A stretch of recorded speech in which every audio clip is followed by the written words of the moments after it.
Okay, as an attorney, as a political commentator, and frankly, as a former White House official, I used to think I knew a lot about how America picks a president. I was wrong. I did not know.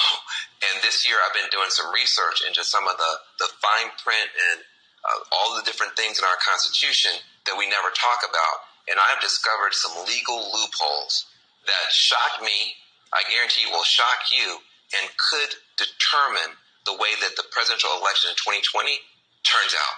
For instance, did you know that under our Constitution, a presidential candidate could actually lose the popular vote, fail to get a majority in the Electoral College, refuse to concede, manipulate hidden mechanisms in our government, and still get sworn in as the President of the United States of America? That's a true fact. I know it sounds like some crazy House of Cards episode, and I wish it was, because then we could just change the channel.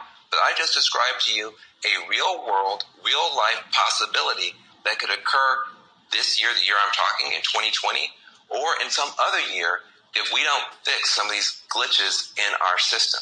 If you're behind in the ninth inning, you just come out and concede. All right? So all those other innings don't matter.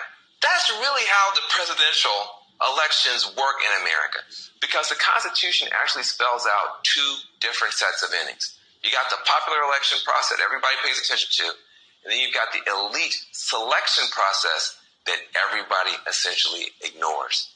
In a close election, if nobody concedes, the second invisible process, these extra innings, if you will, they actually matter a whole lot. Let me explain. That first set of innings, popular election, it's what you think about when you think about the presidential election.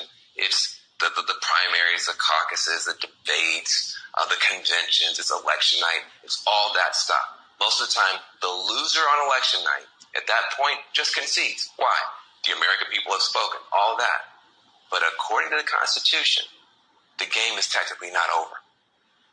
After the cameras go away, after the confetti swept away, the Constitution requires this whole other set of innings, these elite selection process stuff, and this is all behind closed doors. It's among government officials, and this process goes from the end of the vote counting in November through December, all the way into January. You just never think about it, because for so many generations, these extra innings haven't mattered much, because the election night loser just concedes. So this other stuff's just a formality.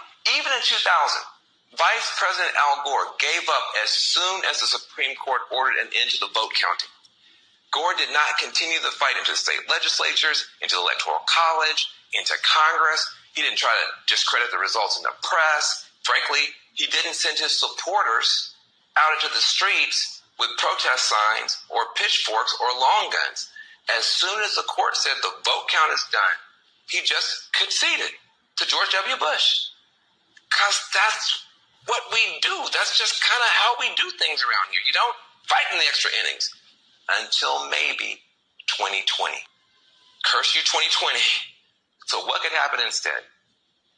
Instead of conceding, a losing candidate could launch a ferocious fight to grab power anyway, or to hold on to power anyway. In the courts, yes, but also in the state houses, Electoral College, even in Congress.